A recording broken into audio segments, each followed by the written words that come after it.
Vraies Voix Sud Radio, le coup de projecteur des vraies voix. Avec une question qui pourrait presque être, à mon sens, un scandale d'État, puisqu'aujourd'hui on peut travailler et avoir faim, une réalité pour un actif pauvre sur deux et près de 10% des actifs en France. C'est le résultat d'une étude inédite réalisée par l'Ipsos et par Andes.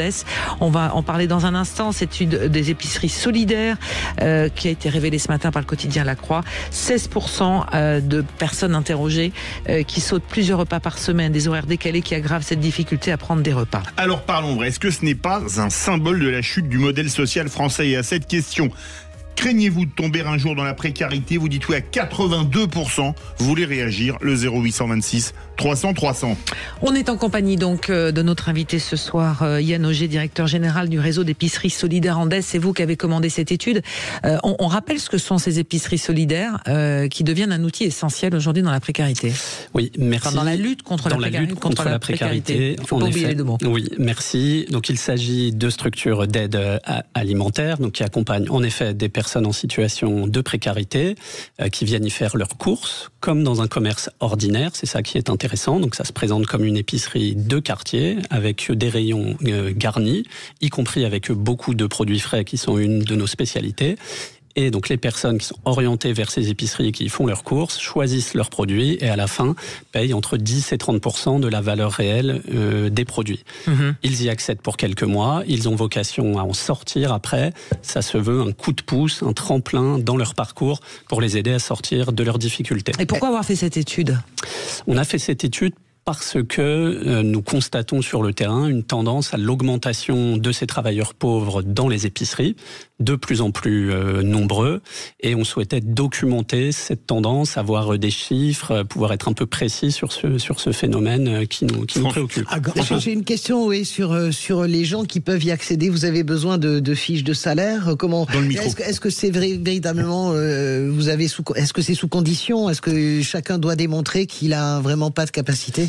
Oui, c'est sur critères sociaux. Le plus souvent, le critère d'entrée, c'est ce qu'on appelle le reste à vivre. C'est un petit peu technique, mais les travailleurs sociaux qui accompagnent les personnes calculent avec elles combien il leur reste. On ne peut pas pousser la porte comme ça, je veux dire. Non, c'est ça. On ne toque pas à la porte pour rentrer. Enfin, dans quelques structures, ça peut marcher comme ça, parce qu'il y a des modèles un petit peu différents. Mais le fonctionnement de base, c'est qu'on est orienté par un travailleur social dans le cadre d'un parcours social où on est aidé sur différents sujets. Et à un moment, pour s'en sortir, on accède à l'épicerie pour quelques mois pour mieux manger et faire une économie qui, en général, va servir à un projet visant à la réinsertion, pour faire simple. Donc retourner sur le marché du travail, réparer sa voiture, se désendetter, etc. Est-ce que vous considérez aujourd'hui que cette classe pauvre qui travaille mais qui ne parvient plus à vivre, c'est le problème central de la vie sociale?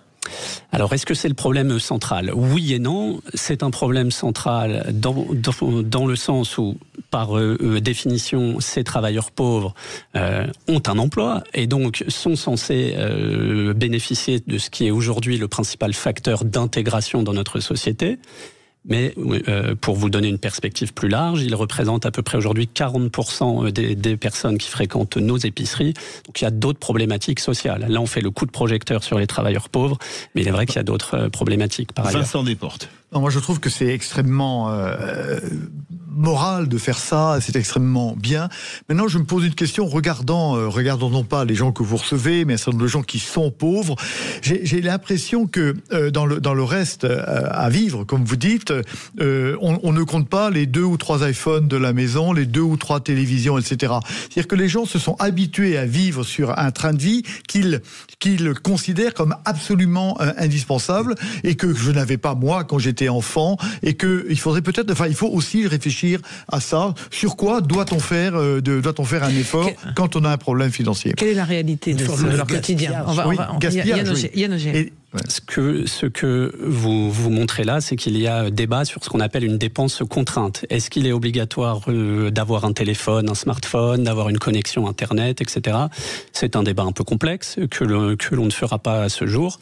Maintenant, quand les chiffres montrent qu'il y a plus d'une personne sur deux parmi les travailleurs pauvres qui déclarent ne pas manger à leur faim, Nous, on ne les croit pas suffisamment irresponsables, si vous me permettez l'expression, pour considérer qu'un iPhone est plus important que se nourrir correctement. Moi, je suis, pardon Vincent, parce que moi je suis d'accord avec Yann. Enfin, j'entends ce que vous dites, et ça arrive toujours au moment de la prime de rentrée scolaire, on achète des iPhones, etc. Moi, je pense qu'il faut quand même un peu sortir, pas de la caricature, parce que vous êtes trop subtil pour faire des caricatures. Je crois que c'est pas ça le sujet, de savoir si tu as 3 iPhones, une box. De toute façon, aujourd'hui, sans Internet et sans smartphone, tu peux pas vivre. La réalité, c'est que tu peux pas vivre socialement. Parce que t'as pas tes comptes en banque, tu peux rien acheter, tu peux même pas prendre de taxi. Enfin, c'est délirant. C'est pour ça que en général, quand on fait pas de repas, on prend pas de taxi. Non, mais j'ai pas dit un iPhone, j'ai pas dit une liaison, j'ai dit 3 ou 4, parce que on voit aussi ça. En tout cas, dans les chiffres très alarmants de cette étude, on voit par exemple que dans les familles, une famille sur 3 parmi celles qui sont concernées par cette situation restreignent les quantités de nourriture qui sont proposées aux enfants. Voilà, là on est quand même sur quelque chose d'extrêmement sérieux. Ouais. Il y a aussi un chiffre que je n'ai plus en tête qui doit être entre 20 et 25%, si ma mémoire est bonne, sur les personnes qui conseillent à leurs enfants de manger plus à la cantine parce qu'à la maison le soir ça va être complexe. Là, on est quand même sur des choses extrêmement sérieuses. Et on parle de gens qui... Philippe, on parle de gens qui bossent, de gens qui travaillent. Est-ce que ces travailleurs pauvres, c'est uniquement des gens en CDD à temps partiel imposé, ou est-ce que c'est également des gens à temps complet en CDI? C'est vrai que c'est important de donner une définition. Dans l'étude qui a été faite avec Ipsos, le choix a été fait d'être sur 2 critères. Les personnes dont les revenus sont inférieurs au seuil de pauvreté, donc 60% du revenu médian, et où les travailleurs... Alors le revenu médian, pour le donner, c'est un peu moins, c'est à peu près 1 900 € par mois. C'est ça, 1900, 2000, c'est dans ces eaux-là. Donc on est à combien là? À 1200 à peu près. 1200. Pour une personne seule. Et puis après, c'est différent pour un couple, avec enfants, etc.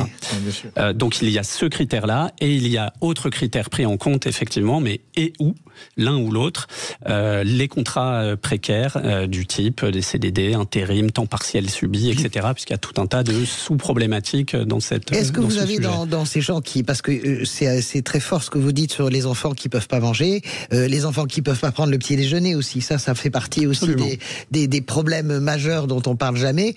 Et est-ce que vous avez également des gens qui cumulent également le problème de logement, c'est-à-dire la malbouffe, la mauvaise nourriture et la difficulté à se loger avec des loyers de retard, etc. Absolument. Le logement, c'est une des problématiques sociales, vous le savez bien, très forte. Et effectivement, je vous confirme que l'étude montre que ces facteurs peuvent se cumuler, être concomitants et même se renforcer, puisque quand il y a un problème de logement, il peut par exemple y avoir une problématique pour l'équipement de ce logement, pour pouvoir cuisiner. On a des chiffres qui montrent qu'il est complexe de cuisiner, en toute logique, lorsqu'on n'a pas d'équipement, qu'on n'a pas les moyens de se payer des produits frais que l'on peut cuisiner. Donc oui, tout ça a tendance à se cumuler. C'est d'ailleurs ce qui est intéressant, je trouve, dans cette étude, c'est de prendre de la hauteur.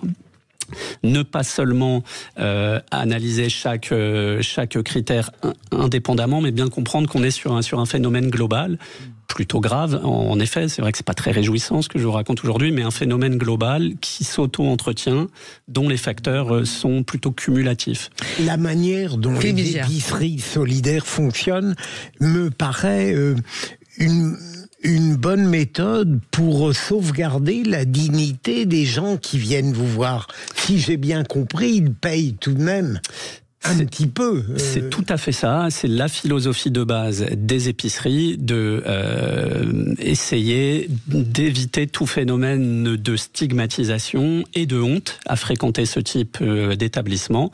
Et donc oui, on s'inscrit pleinement dans ce que vous venez de dire. C'est d'ailleurs pour ça que dans les dispositifs d'aide alimentaire cités fréquemment par les travailleurs pauvres, il y a en premier ces épiceries, en effet. C'est plus un problème de grandes agglomérations, notamment le prix du logement est très cher en général, où ça peut toucher également des villes moyennes. C'est vraiment multifactoriel, c'est dans toute la France, c'est vraiment le message du jour, c'est un phénomène global malheureusement. Après, il y a des facteurs aggravants, bien entendu, mais on est sur une problématique globale. En gros, donnez-moi une masse ça fait combien de gens? 2 millions de gens en fait? Écoutez, c'est entre 16 et 17% sur, vous allez peut-être m'aider sur à peu près 40 et 45 millions d'actifs, donc vous faites le calcul, ça doit faire 6 ou 7 millions de personnes parmi les 9 qui sont aujourd'hui aujourd'hui sous le seuil de pauvreté. C'est toute la problématique. On aurait pu faire 2 heures sur cette émission-là, c'est magnifique, sur les travailleurs pauvres, sur la question aussi de comment on sort. L'Andes, c'est un réseau partout en France. On peut vous rejoindre, on peut vous aider. On peut vous aider, on peut faire des dons. Exactement. Alors, dans toute la France, dans toutes les régions, 630 épiceries. Les travailleurs pauvres et les personnes en difficulté peuvent chercher à fréquenter ces épiceries, bien sûr. Et oui, tout le monde peut nous aider. On recherche des dons de produits, des dons financiers. On recherche des bénévoles pour faire tourner ces épiceries. Vous pouvez trouver tout ça sur notre site internet andes-france.com. Andes, c'est A-N-D-E-S.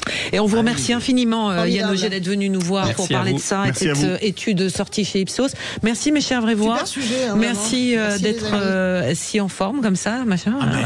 On remet ça demain. On remet ça demain. On va remettre les crampons. Merci à tous. Très belle soirée. Dans un instant, ce sont les incontournables. Non, les incontournables de la crypto-monnaie. Et ensuite, ce seront les vraies voix responsables. Et on va parler de la jeunesse. Et on va parler notamment de sa violence. On va parler de ses phobies avec l'éco-anxiété. Le rôle des adultes auprès de la jeunesse. On en parlera avec le docteur Jacob Azerwal, médecin psychothérapeute. On en parlera avec Stéphane Amar, psychologue clinicien, et Bruno Pomar, qui s'occupe de jeunes en difficulté avec son association. Vincent Desportes, ma chère Françoise, Philippe Bilger, à bientôt. Très belle soirée. À bientôt.